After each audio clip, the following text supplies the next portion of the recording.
Iron Man ရုပ်ရှင်တွေက Jarvis လိုမျိုးကိုယ်ပိုင် AI လက်ထောက်တစ်ယောက်အဲ့ဒါကူမှာ coffee တစ်ခွက်ဖူးလောက်နဲ့တီးဆောက်လို့ရတယ်ဆိုရင်ရေ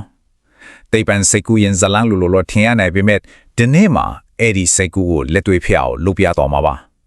Open Cloud လို့ခေါ်တဲ့ Open Source Project အမိုက်စားတစ်ခုကိုတွန်းပြီးကိုယ့်အတွက်24နာရီပတ်လုံးအလုပ်လုပ်ပေးမယ် AI assistant တယောက်ကိုဘယ်လိုတိဆောက်မလဲဆိုတာအစင်စင်ကြည့်လိုက်ကြရအောင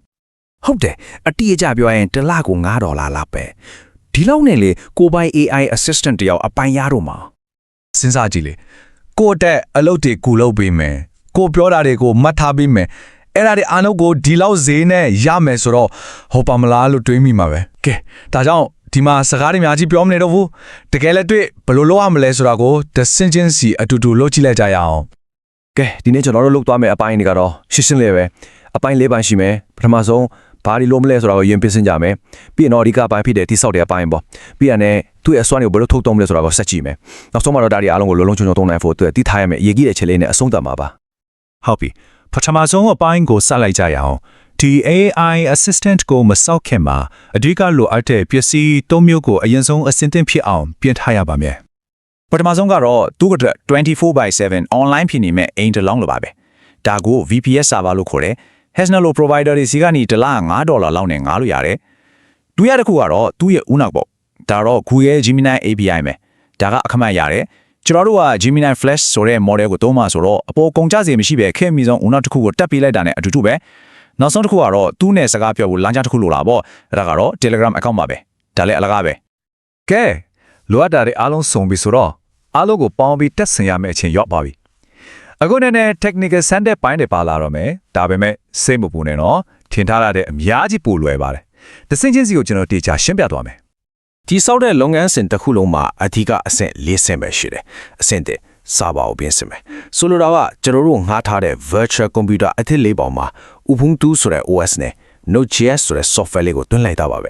ကွန်ပျူတာအသစ်တစ်လုံးဝယ်ပြီး AI run for အခြေခံ software တွေထည့်ပေးလိုက်တယ်လို့မျိုးပေါ့ပြီးတော့အဲ့ဒီစာပါလေးကိုလုံလုံချုံချုံဝင်ဖို့အတွက်digital တော့တစ်ချောင်းလို့ဖြစ်တဲ့ SSH key ကိုလည်းတတ်မှတ်ပေးရမယ်။အစနစ်ကတော့တကယ်ကိုလွယ်လုံးလို့ on သွားမယ်အပိုင်းပဲ။စာပါလေးကိုဝင်လိုက်ဒီဆိုတာနဲ့ဒီမှာမြင်နေရတဲ့ command လေးတစ်ချောင်းတည်းပဲ။အဲ့ဒါကို copy ကူ paste ချ enter ခေါက်လိုက်ဒါပဲ။ကျန်တဲ့ရှုပ်တဲ့အပိုင်းတွေအကုန်လုံးကို installer ကသူ့ဘာသာသူအကုန်လုပ်သွားလိမ့်မယ်။ setup လုပ်နေတော့မှာပဲ AI ရဲ့ဥနှုတ်ကိုရွေးခိုင်းပါလိမ့်မယ်။အဲ့ဒီမှာ model provider နေရာမှာ Google Gemini ကိုရွေး model type မှာတော့ Gemini Flash ကိုရွေးပေးလိုက်ပါ။ဘာလို့လဲဆိုတော့သူက freeအယမ်းမြန်တယ်ပြီးတော့ token limit လည်းအများကြီးပိုများတယ်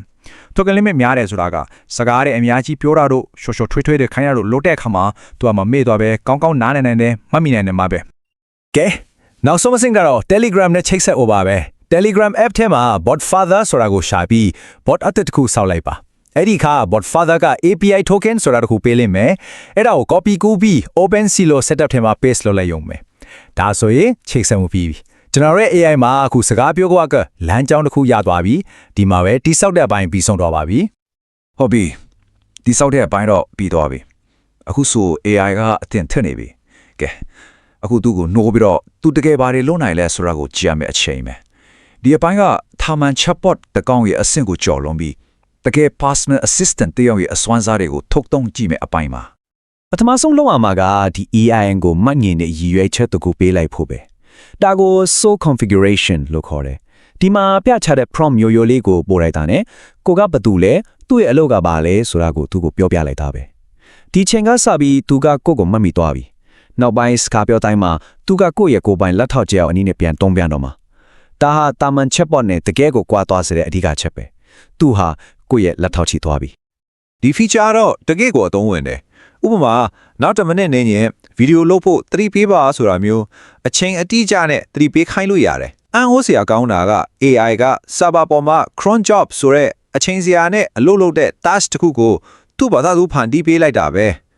ဲဒါကကိုယ့်အတွက်အချက်ပေးတွေ reminder တွေလုပ်ပေးမဲ့ကိုယ်ပိုင်အတွင်းမှုတယောက်ခံထားတာနဲ့ဘာမှမထူးဘူးနောက်ဆုံးရတဲ့နေ့တည်ချင်လားဒါမှမဟုတ်အချောင်းရတစ်ခုအပေါ်မှာအချက်လက်တွေအမြန်လိုချင်လားသူ့ကိုမေးလိုက်ရုံပဲကိုလက်ထောက်က internet ပေါ်တက်ရှာမယ်နောက်ဆုံးရအချက်လက်တွေကိုစုစည်းမယ်အနည်းချုပ်ပြီးတော့စာတလေးနဲ့ချက်ချင်းပြန်ပို့ပေးလိမ့်မယ်ဒါ24/7အသင့်ရှိနေတဲ့ကိုယ်ပိုင် research assistant တယောက်လိုပဲ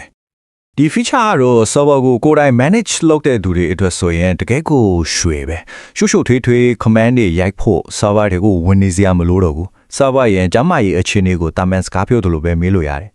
ဘယ် process တွေက CPU အသုံးများဆုံးလဲဘယ် folder တွေကနေရာအကုန်ဆုံးလဲဆိုပြီးမေးလိုက်တာနဲ့သူကလိုအပ်တဲ့ command တွေကိုကိုစမ်း run လေးအဖြေကိုရှင်းလေးပြန်ပြောပြမှာ system admin အလုပ်ကိုအရန်လွယ်သွားစေတာပေါ့ ကဲကျွန်တော်တို့ AI assistant ရဲ့အန်အောစီတာကောင်းတဲ့စွမ်းအားတွေကိုမြင်ပြီးပြီဆိုတော့သူ့ကိုတာဝန်တီးတီးနဲ့ဘယ်လိုသုံးရမလဲဆိုတာကိုလည်းပြောဖို့အရေးကြီးလာပြီ Spider-Man ထက်လို့ပေါ့စွမ်းအားကြီးရင်တာဝန်လည်းကြီးတယ်လေဒါကြောင့်မဖြစ်မနေတီးထားတဲ့လုံခြုံရေးဆိုင်ရာအချက်လေးတွေကိုကြည့်လိုက်ရအောင်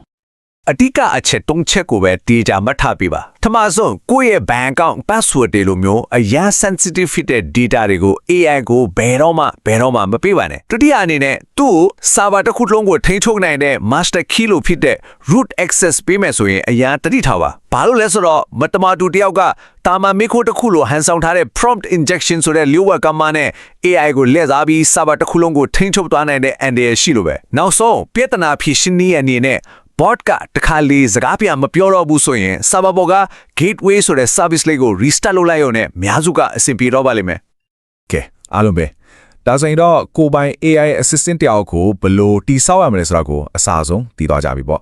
အခုအရေးကြီးဆုံးမိခွန်းကတော့ကိုပိုင် Jarvis တယောက်ရှိလာတဲ့အခါသူ့ကိုပထမဆုံးအနည်းနဲ့ဘယ်လိုအမိုက်စားရတယ်လုတ်ခိုင်းမလဲဆိုတာပါပဲ